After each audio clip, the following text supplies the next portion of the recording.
দুর্গের পরতে পরতে ইতিহাসের হাতছানি। ঐতিহ্যের টানে বহু পর্যটক এসে ভিড়ও জমান কুরুমবেড়া দুর্গ দর্শনেই। কুরুমবেড়া সম্পূর্ণভাবেই ওড়িয়া স্থাপত্যকলার নিদর্শন। এই দুর্গের বাইরের স্তম্ভগুলি ফুলের আকারের ছাদকে তুলে ধরেছে।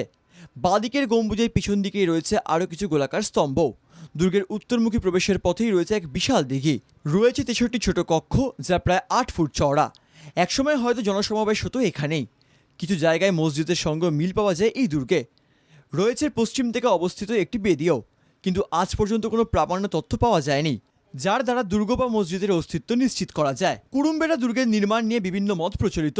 ইংরেজরা জেলার গেজেটিয়ার রচনার সময়ও এটিকে দুর্গ বলেই উল্লেখ করেছেন। ওড়িশি স্থাপত্য রীতিতে নির্মিত আয়তাকার এই সৌধটি প্রায় 600 বছরের প্রাচীন।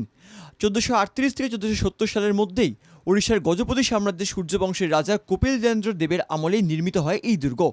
মুঘল পাঠানদের সঙ্গে জড়িত রয়েছে এই দুর্গের ইতিহাস। ঝামা বা ল্যাটেরাইট পাথর দিয়ে আদতে একটি শিব মন্দির তৈরি হয়েছিল এখানে। 2011 সালেই ভারতীয় পুরাতত্ত্ব সর্বেক্ষণ বিভাগ দুর্গ সংরক্ষণের কাজে এগিয়ে আসে। ধীরে ধীরে বাড়তে থাকে পর্যটকদের ভিড়ও। কিভাবে যাবেন এই ঐতিহাসিক স্থানে বলছি আপনাদের। এই কুরুমবেড়া দুর্গে আসতে হলে আপনাকে দক্ষিণ পূর্ব রেলের ট্রেন ধরেই চলে আসতে হবে খড়গপুরে। সেখান থেকে বাসে করে কোশিয়ারি, কোশিয়ারা থেকে আবার বাসে করে কুকাই, আর কুকাই থেকে মাত্র 4 কিলোমিটার দূরেই রয়েছে কুরুমবেড়া দুর্গ। তাহলে চলুন এবার বেরিয়ে পড়া যাক পুরনো কুরুমবেড়া দুর্গের উদ্দেশ্যে।